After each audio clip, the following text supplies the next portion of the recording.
To help your business stand out on social media, you've got to consistently share compelling content that catches the attention of your potential clients. But keeping up with that daily grind is draining your creative energy as you brainstorm, create, and share your post every single day. Not to mention, when things get busy, your content is the first to go. I'm Angela Proffitt, and clients hire my agency for 5-figure strategy days to batch and create magnetic content for social media. But in my upcoming free training, I'll share the methods my team uses to create amazing social content that allows you to stay consistent without spending all your waking hours on social media. Sign up today at gsdpowerhour.com.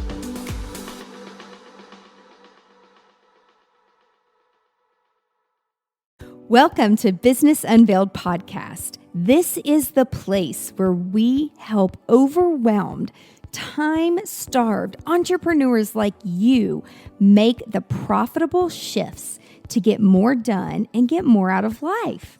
I'm your host, Angela Proffitt, award-winning 8-figure entrepreneur and CEO.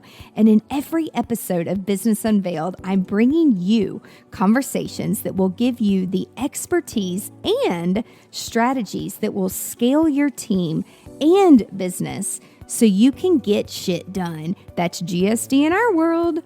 So get your time back and grow a business that helps you be present in your life. Let's do this, y'all. Hi, y'all. It's Angela. I'm back for another episode of Business Unveiled. And we have a super special guest today. I'm so excited to chat with him because we have so much in common in terms of being a serial entrepreneur. But what we don't have in common is understanding franchises. And I don't have any experience with it except some of my clients own franchises. And then we have a few other clients that I've gotten into e-commerce this past year that say they're a franchise, but they're really not a franchise. And so I'm like, are they confused or am I confused? So I am going to ask our guest a couple questions today about that. So I'm super excited about it. He is the owner of Ion Franchising. And today we're going to talk about buying a franchise or franchising your business. Now, if you're new here, and you're a new entrepreneur, do not get scared away. We're not going to talk over your head, but I want you to know there's a lot of garbage out there about owning a franchise and how you buy into a franchise. It's absolutely a lucrative model, but you got to kind of know what you're doing. You got to do your homework. And as busy entrepreneurs, sometimes we forget to do the research and we forget to do our homework. So Lance is going to tell us everything that you need to know in this podcast today. So Lance, welcome to the show. Well, hello, Angela, and thank you so much for having me. And yes, I'm going to help everyone with their homework, just like you said.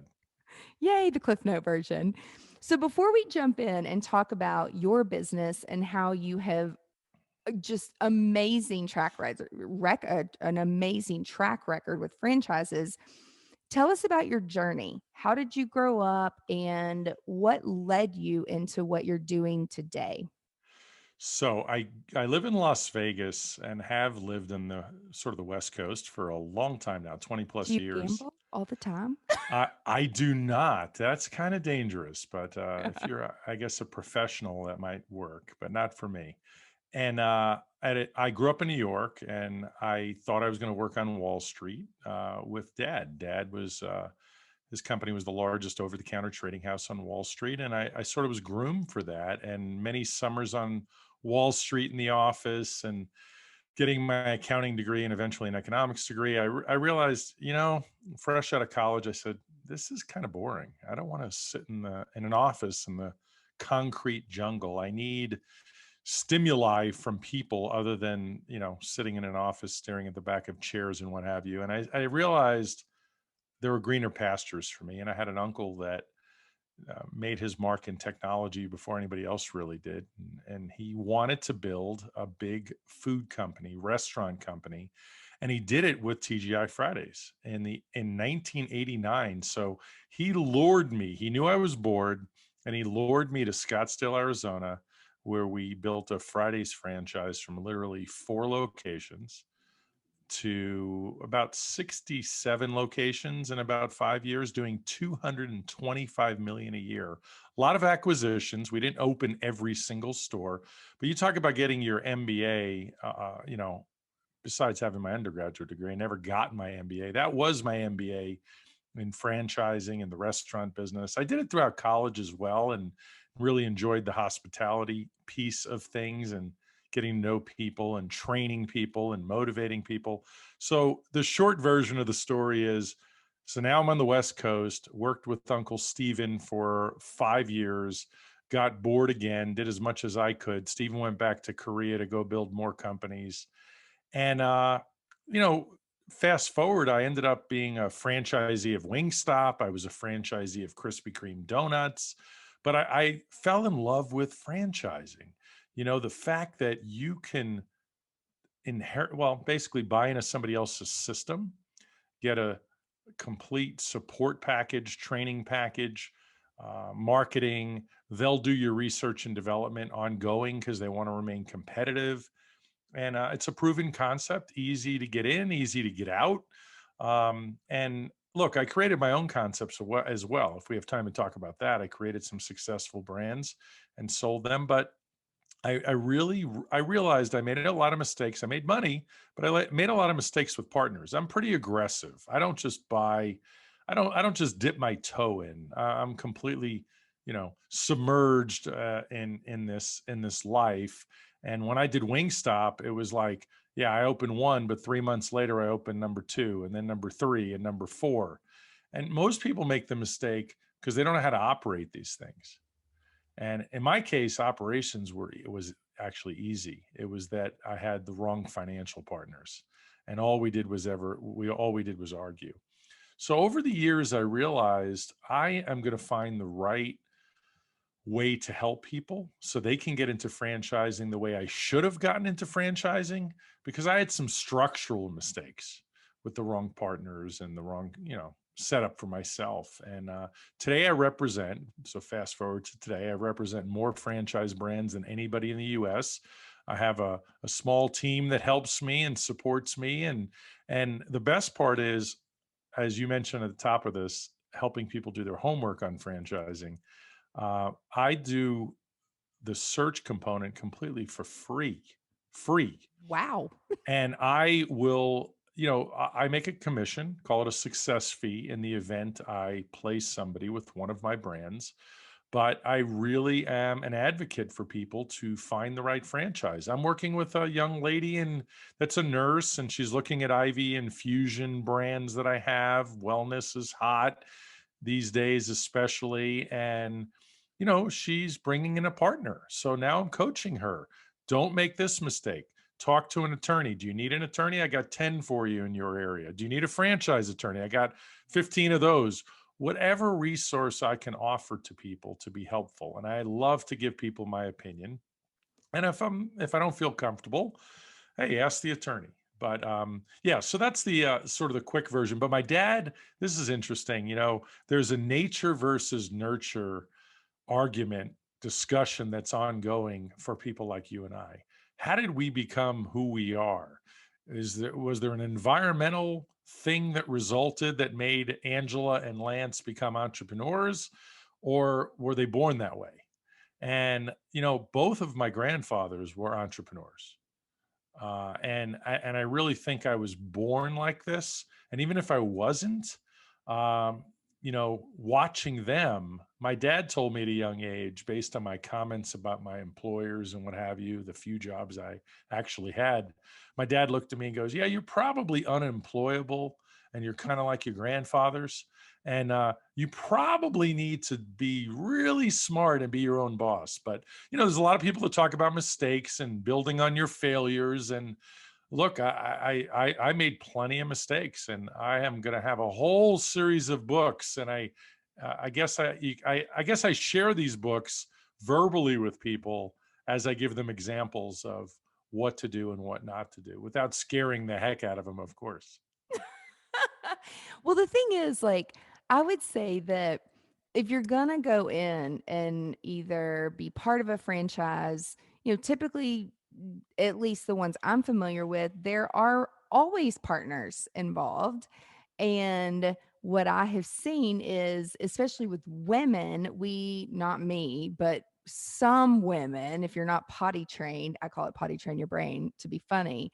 But it's like you cannot lead with emotion. Like you have to go in and lead with data and the research and what works and fucking follow the process, like, period. I, Because if we go in as women and we try to change it based on emotion, you're not going to get the same results and the same outcomes. So you got to get over yourself real quick.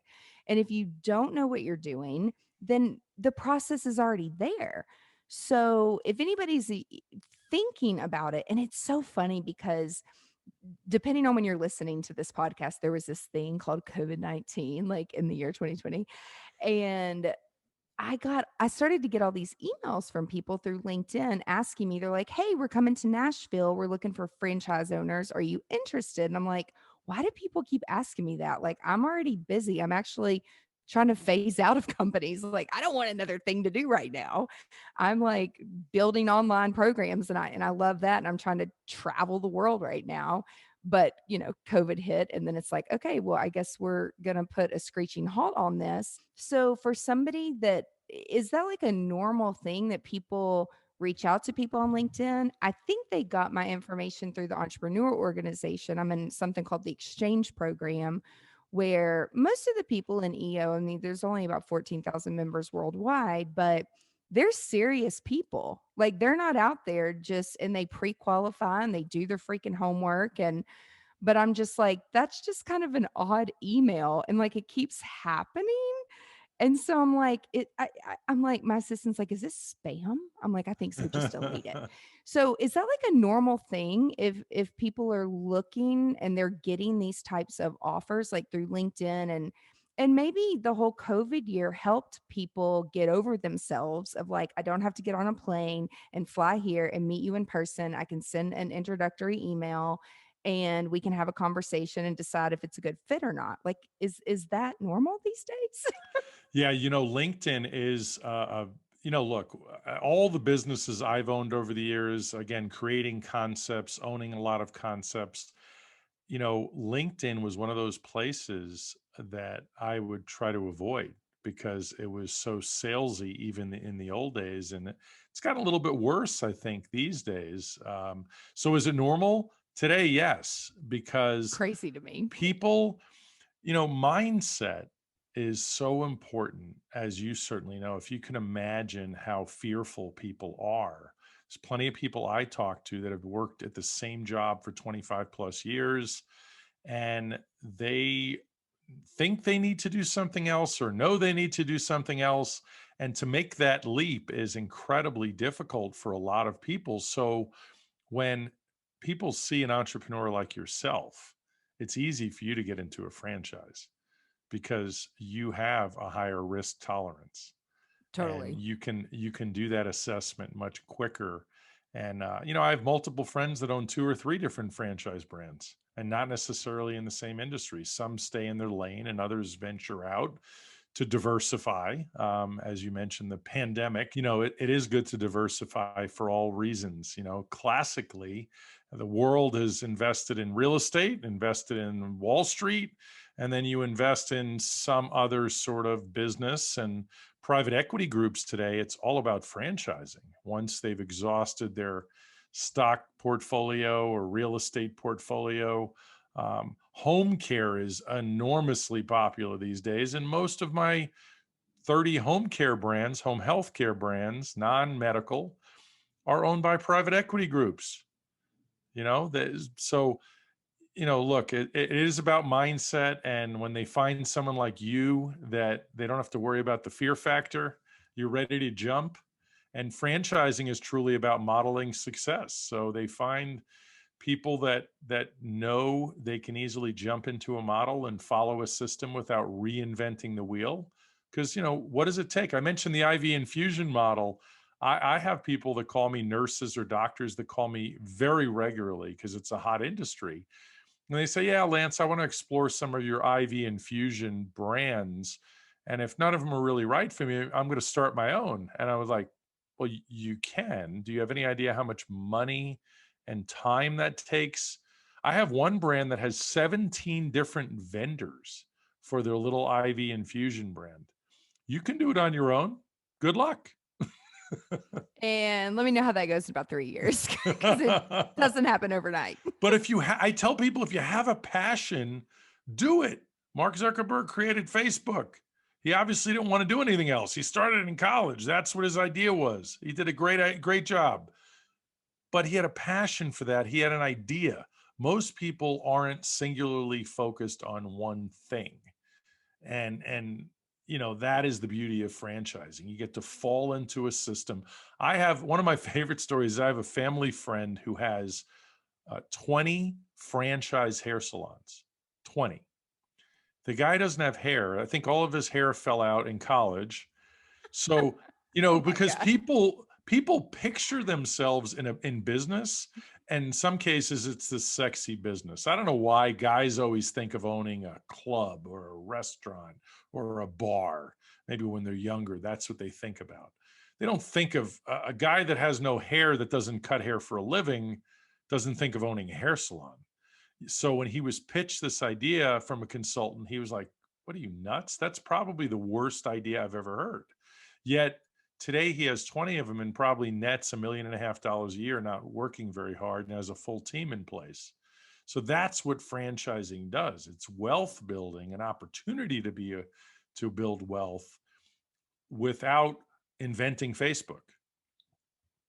And so if there's a new business owner listening, or if there's somebody that is an experienced business owner and they're like, okay, I might consider this, do you have like the top recession proof type brand or just arm of industry that you would say, I feel really good about this? And I know from the being in events and growing up in the restaurant world, like my parents were not entrepreneurs at all. In fact, my dad thought I was on drugs when I was like, I'm getting out of healthcare. And he's like, did you fall in it at your head? And I'm like, I can always go back, but I'm going to like try this entrepreneur thing. And then I had to find my people, and I had to surround myself with the right people to actually teach me the mindset and teach me to work smarter, not harder, because I had no effing clue what I was doing.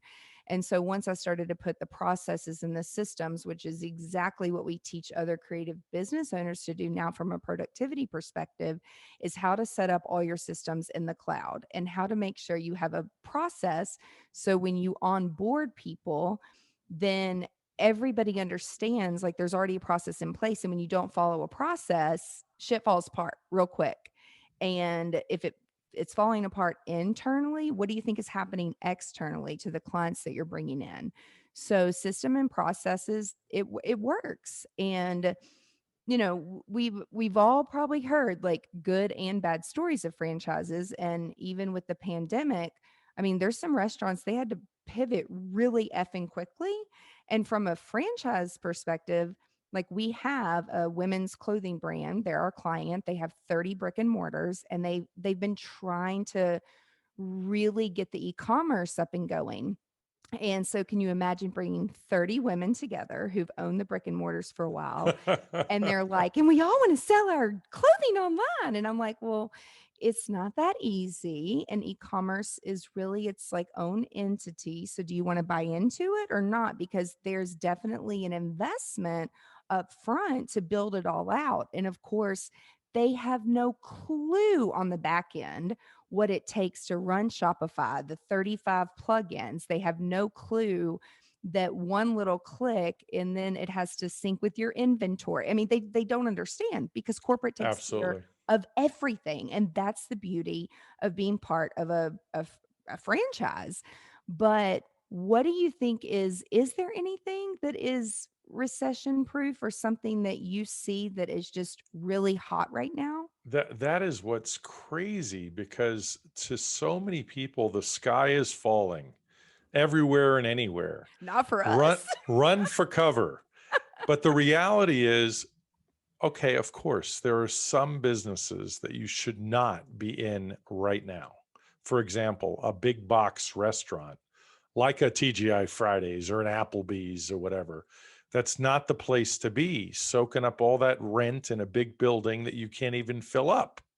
But believe it or not, small restaurants, I actually had to yell. I was on a call, a group call, and somebody was saying, well, the restaurant business is the worst business to be in right now. And I said, whoa, whoa, whoa, whoa. No, that's not the case. I have plenty of friends in small restaurant franchises, under 2,000 square feet that are up 10 to 30% over last year with amazing profitability because they're restricted to who can even come in their building. So they're getting more takeout business, more delivery, and the profit margins overall are good. But more important, the sales are up. So no big restaurants right now. Let's talk about automotive, essential businesses. People still need their cars fixed, although they're not driving them as much. So maybe the automotive business isn't, but the automotive business, alternative healthcare, like I said, wellness or IV infusion brands, home healthcare, I mentioned earlier, companion care, amazing, amazing business. Cleaning services, commercial cleaning, and residential. Now, there was a pause during this pandemic. There was a big pause in about March for about 30 to 45 days where nobody knew what to do. And that month was terrible for any business. But now that we've been out of that, most brands that I have, let's say in home improvement, people were getting their floors done, their blinds redone, or adding, painting their house. There was so much that went on because everybody was home, and you're like, all your project list is growing. And so the home services brands are absolutely incredible. Real estate related brands, pet services, grooming, training. We have so many pet related service brands. So there's more that are typically recession proof these days. I mean, the home services brands, I can tell you, are completely recession proof at this point. Or let me rephrase that, pandemic proof, Yep. because people Yep. somehow still have money. It's coming from somewhere. Yep. It's coming from somewhere. And I think too, we even had to, just like every other business that March, I was actually in Vegas speaking at an event at one of the casinos. And I was at dinner with a bunch of people. And my mother texted me and she's like, oh my God, you have to take a red eye home. They're shutting down the airports. And I'm like, quit overreacting like you always do. And then I got the notification on my phone that said the NBA was shutting down their schedule. And I'm like, oh shit, maybe this is actually kind of serious. And so, I'd had a few glasses of wine and, we're all laughing and giggling, but it's like everybody was kind of getting the alert on their Apple News at the same time. And you could like feel the energy in the restaurant like drop. Yeah. And so I'm like, all right, well, I'm going to get on the Southwest app and see if I can. And I did. Like, I went to the airport because I didn't want to get stuck in Vegas. And I certainly didn't want to rent a car and drive because that's kind of a far trip. Heck yeah. I wouldn't be able to drive that. And then I got home. I'm like, I just don't understand what's happening. And so I have a lot of clients that were physicians, and I had a infectious disease client. And so I texted him, I'm like, what is this thing? Like, he's like, oh, and it's just going to be bad. Like, it's going to shut down your event company. It's going to shut down your co-working space. He's like, I'm glad I know you'll be okay because you know how to make money online, but all this, he's like, it's really bad. And he's like, it's been going on, but the way that the media, and I mean, it's just sickening what the media does with it, but It is. he's like, in the next 48 hours you need to alert your clients and let them know that the world is basically going to shut down. And I highly respect this guy. I'm like, shit, okay. And then in 48 hours, all the emails and the phone calls and the texts and the Marco Polos, and people were freaking out. And I'm like, I don't know what to do, but like, I need about 2 weeks, and like, we'll figure it out. And, I never stop and think like it's a lot of pressure. My mom's like, well, what are you going to do? And I'm like, I need you to quit asking me questions because I don't have an answer. But that's what entrepreneurs are good at. And if you look at past recessions, or not that we ever went through a pandemic, but you look at some of the larger companies, and I started to research, which I'm not good at research, but it's like, okay, what have other companies done in the past when some things like this happen? And really good things come out of it, ideas come out of it. Absolutely. What I recognized about myself was that I was really comfortable doing what I was doing. And I'm like, okay, it's time to get uncomfortable and learn some new shit. And that's what we did.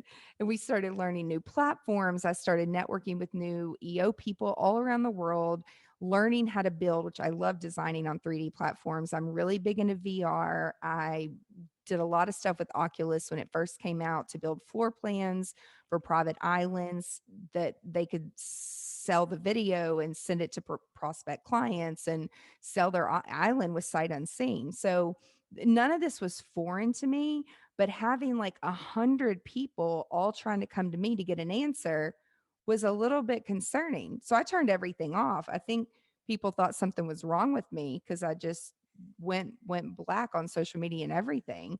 But it's like sometimes like those are really healthy growth opportunities. Yep. And so for franchises, I'm sure that you have that upper support where it's like you don't have to come up with all the answers because corporate typically is up there trying to figure it out, and they're rolling out marketing campaigns. They're the ones that are doing the remessaging, doing the ads. Their team is building all of that, and then it gets pushed down to you as a franchisee's own owner, and you don't have to do all of that. So for me, I'm like, well, shit, maybe this is a good thing. Like you don't have to It, come up with it by yourself. no. And that's so you make some great points. Where there's adversity, there's absolutely opportunity. And a lot of big wigs, big motivational speakers, the Tony Robbins of the world, Mark Cuban, they've all come out and more or less said the same thing through this crazy pandemic. There's going to be more millionaires created during this time than not. And here's what it comes down to, franchising, you hit it on the head. You're certainly not, you're in business by yourself. I mean, for yourself, but not by yourself. You have a brand backing you up. Most of our brands, when the shit hit the fan, they're getting PPP money for their brands. They're negotiating with attorneys. They did so many things for their franchisees, waiving royalty payments, whatever it took. And, you know, it's the same thing when you select a franchise, and because of the pandemic, you know, the first call when I introduce somebody to a brand, the first call I call the coffee date. And then as you get more serious, it becomes like the dinner date. And then it becomes meet the parents, and the meet the parents are meeting the executive team. And you're proving to the executive team why you're worthy of their brand, and they still have to prove to you why their brand is worthy for you and your family. And then my favorite part, though, Angela, is the validation stage. In the validation stage, that's when the executive team more or less says, Angela, you're fantastic. What we need you to do now is, here's a list of our franchisees. Call whoever you want and report back to us next week. Call 3, 4, 5 people. And basically, you as a prospective franchisee of a specific brand get to ask questions like, would you do this again? What kind of money do you make? What's the worst thing that corporate does that does they do or don't do for you? Best and worst. Things like that. And you start to figure out right away, should I do this? And then you feel good about it or not. And nowadays, of course, in the future, people will be asking, well, how did you handle the pandemic? And you're 100% correct. They switch all their marketing efforts to counteract whatever that is in their industry that they need to do. And the reality is, when you're an independent business, all of so many of these business closures are independent businesses. They don't have support. They don't have the ability through technology. Franchising changed dramatically 10, 11 years ago, probably 11 years ago or so, when Google came out and search engine optimization became a thing. And I have brands that in the moving business. And do you know that 80% of their business as a franchisee for one brand in particular comes from technology because of corporate? And if you're an independent operator, you can't afford to compete. So franchising is fantastic for many, many reasons. And one of my favorite expressions is clarity is currency. And I help people get really clear. They might not know what franchise they want to get into. They might have some desire to get into a certain industry or explore a certain industry. But at the end of the day, it's about the benefits. Like, why does somebody lose weight? Is it just because they want to look better? Is it because they want to feel better? Doesn't matter. The reality is for them, there are benefits to why they want to lose weight. So you want to own your own business, you want to buy a franchise because it's easier and it's lower risk. What are those benefits you're looking for? Well, Lance, I only have $60,000. Well, great. I can get you an SBA loan, 25% down, 680 credit score minimum. I can help you with the lenders. And well, tell me what you want to do. What is your lifestyle? Well, I have to have weekends off. I have to have nights off. I have to, I could find a brand that fits the benefits that are most important to you. So anyway, those are just some of the examples. So that was going to be my next question because I know anybody that's listening, they're probably like, dude, but that's for millionaires. Like, I just don't have a bunch of money sitting around. And I mean, even some of my friends right now, post pandemic, um, they didn't have the time or really the resources to sit down and fill out all that paperwork or submit all that paperwork for like all of these loans and all of these things. Thank God I have a good accountant and she's psycho anal. And I'm like, can I just pay you to do this? And she's like, yep, just sign right here. But I actually did have to take time and I'm like, I'm like, is this free money? Like, is this like real? I'm like, I don't have to cash out of stock or transfer some things. And she's like, no, like this is legit. And there was a lot of help out there, like you said, but a lot of people, they don't have the support and they don't have the right people around them to like help run their business. And so a lot of my friends, like, they're like, fuck this, I'm done. A friend of mine owned 60 Sprint stores around in the South. And I got an email from him the other day and he said, I'm selling, like I'm closing up shop. And I'm like, well, were you going to do this anyway? And he's been in it for a while. And he's like, this was just the icing on the cake, but has started a new venture and he's fine with it. He's like, this just kind of expedited the process. Yeah, But there's so many other new opportunities out there because of technology. He's like, I'm tired of this. I want to do this now. And like absolutely. all the opportunities with e-commerce these days and with online being able to make money online and then learning how to run ads, it's not that it's easy, but once you get the strategy and the system down, Facebook and Google and tracking and pixel codes, it has made it much more obtainable to actually reach the audiences that you want to reach if you know what you're doing and market to them and get a phenomenal ROI on the marketing. And I although I'm not like a numbers data guru and I used to not love it, I love it now because it's like a game. It's Yeah. like, okay, well, if this isn't working, let's do this and let's do this. But again, from a franchise model, that's what people are doing at corporate. And then they're Yes. gathering all that data to help support you to be a profitable business Yes. owner.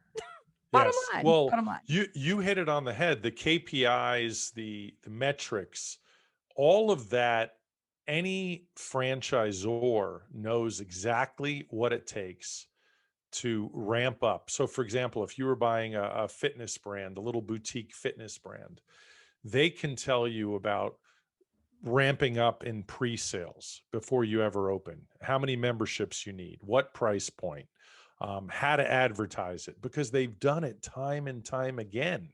And that is, again, part of the validation stage. You get to hear this from other franchisees on how this gets done. And I have some fitness brands, shocking to hear this, that even through the pandemic are fine. and they're expecting an enormous 2021 due to what happened in 2020. And for the most part, they held on because they had content that they can give all their members online across all of their brands, a little yoga, a little cycling, little this, little that. So it's about offering value to your customers, and franchising is an amazing way to deliver that. One of the co-working spaces that I'm part of, I'm co-founder, and my business partner, she's not great with technology. And then when all this came out, she's like, "Oh my God, we just opened in February and it took us almost 2 years to build it out." And she's like, "Oh my God, what are we going to do?" I'm like, "We're going to get a Zoom account for that place, and we are going to add value online. And as long as we can get it together and get all the links to people and we are servicing them, we're asking our members, where can we best help?" We got some of the best, sharpest business owners, entrepreneurs out there offering their services for free and helping people coach and consult through the pandemic. They would never have been able to have access to some of those people. I And love it. so we lost like 2 members through like an 8-month period because we were able to pivot and provide value. And now that we're able to have people back in, there's people that are asking, "Well, are you going to keep a digital membership? Because I moved to North Carolina but it was so valuable. I'd like to continue." So that I was love it. never like in the business plan to have a digital membership. But we're like, you listen to your audience. We're like, okay, we can create that. The technology is there. We can do that. But you've got to learn to be flexible. I have a group, I have a brand that had a face to face professional development group for entrepreneurs. And they were outrageously successful before the pandemic, but it was all face to face. So you know exactly what they did. They went right to Zoom. And while they were successful on Zoom, they didn't like certain features of Zoom. So guess what? They spent They $250,000 built their own. quickly, and they created their own Yep. that is the most incredible platform ever. What And is it? I was on it the other day. Well, I forgot it was a name they created it. But the point Okay. is that when you participate in this, you feel like you're walking into a ballroom in a big casino in Vegas. You see the rounds of 10 and you see people sitting there, and you sit down at a seat and you have a conversation with them before the event starts. So cool. It's incredible. It makes you really feel like you're there. You can have private conversations after the event as well. So, this is where the adversity creates this opportunity because they never would have done this. Maybe they would have. Maybe it would have been 10 years from now, but they were really forced to, the old expression, innovate or die. Yes. That's really what this comes down to for some people. Yes, it's so true. So if someone is interested in anything, can they just reach out to you? Absolutely.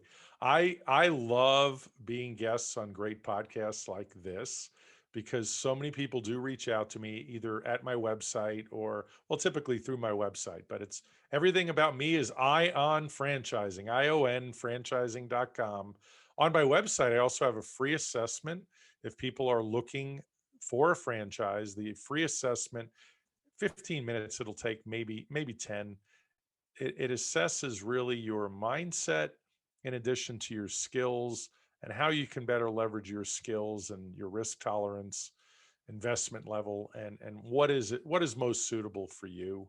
And I find it very handy. And I basically talk to people for only about 15 minutes. And with that assessment, I could at least start an initial search. And Angela, I'm free. I'm free and easy. That's amazing. I mean, I know nothing comes free these days because all good and valuable things, it's always going to circle back.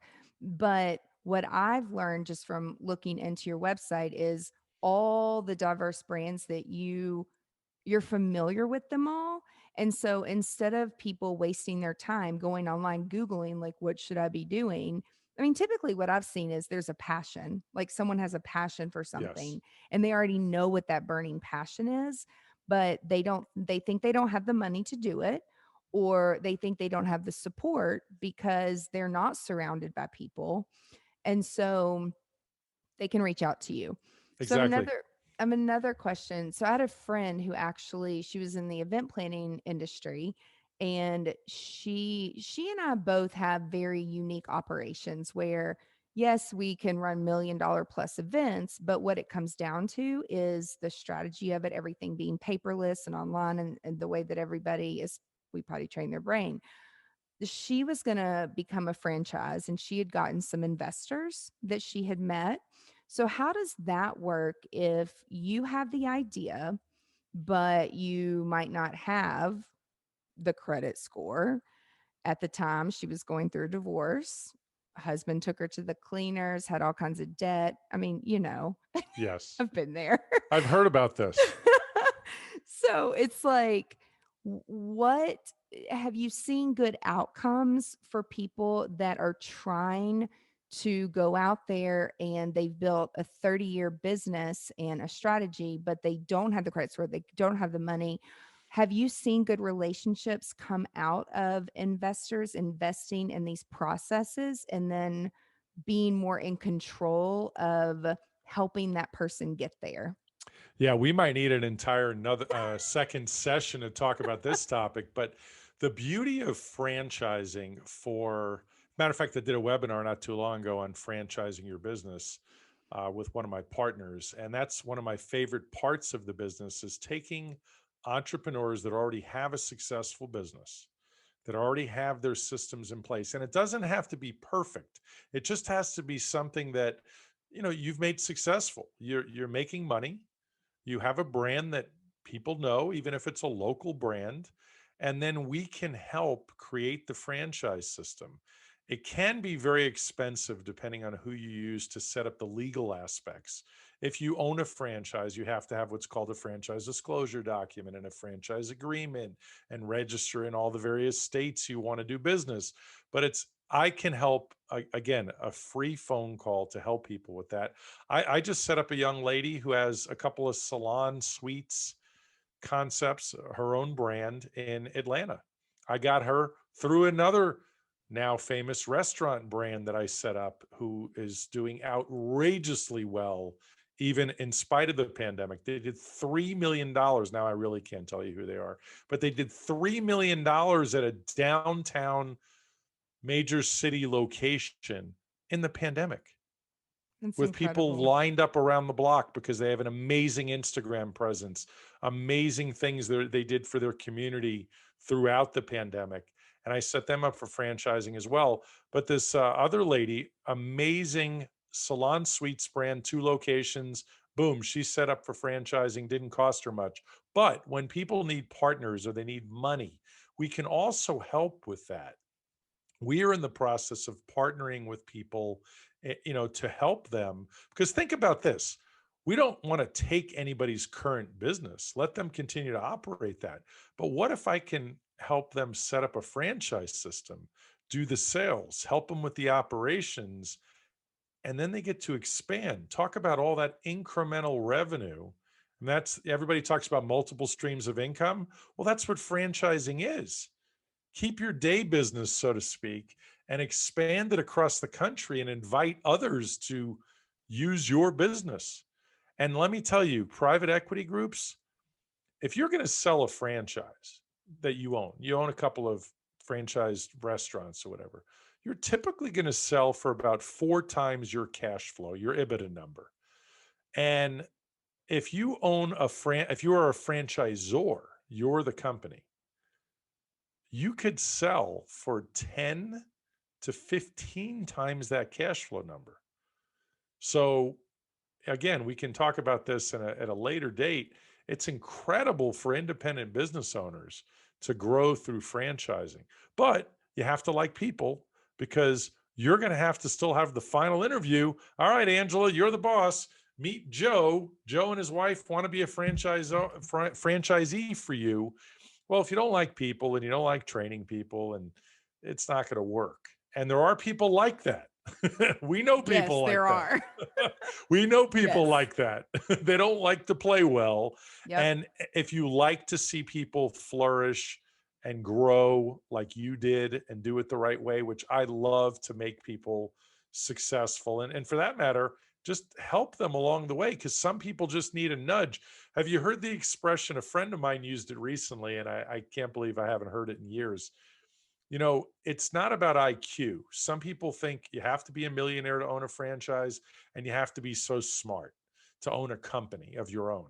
That's not true. Your I will is a lot more important than your IQ. I've never heard that. I love that. Well, there you That's go. and that's yeah, I love that. Your I will. Well, and again, you have to be a risk taker, and you also have to go into it with there's always going to be learning opportunities. Shit ain't perfect. If it was, everybody would do it, and then we wouldn't just have 10% of I don't know the latest study that I saw of people that are out there starting new things and creating new opportunities for other people because it's not Absolutely. for everybody. So that's a great note to end on. We're out of time. I could keep on talking forever, but I'm getting the nudge from my calendar. So we will put all of your information in the show notes. If you are at all thinking about any type of franchise, you want to reach out to Lance. He's your guy. He knows his stuff. And you can go to the website, fill out the assessment, and connect because all it's going to cost you is your time, and time is your most valuable asset. And it could be the most well worth 15 minutes that could actually change your life. So make Absolutely. sure that you reach out to Lance. And thanks for being here today. Thank you so much for having me, Angela. I look forward to part two. Awesome. Everybody listening, thank you so much for your time. And be sure to tune in next week for another episode of Business Unveiled. Bye. What's up, GSD leaders? Thank you so much for tuning in. I would love for you to text me your number one takeaway, any feedback that you have. And we're also starting a new series called The Number One Time Suck, how you can be more productive in GSD and everyday life so you can be present. So if you can help us out and let me know, just text me your number one time suck, 615-527-8755. Let's get shit done.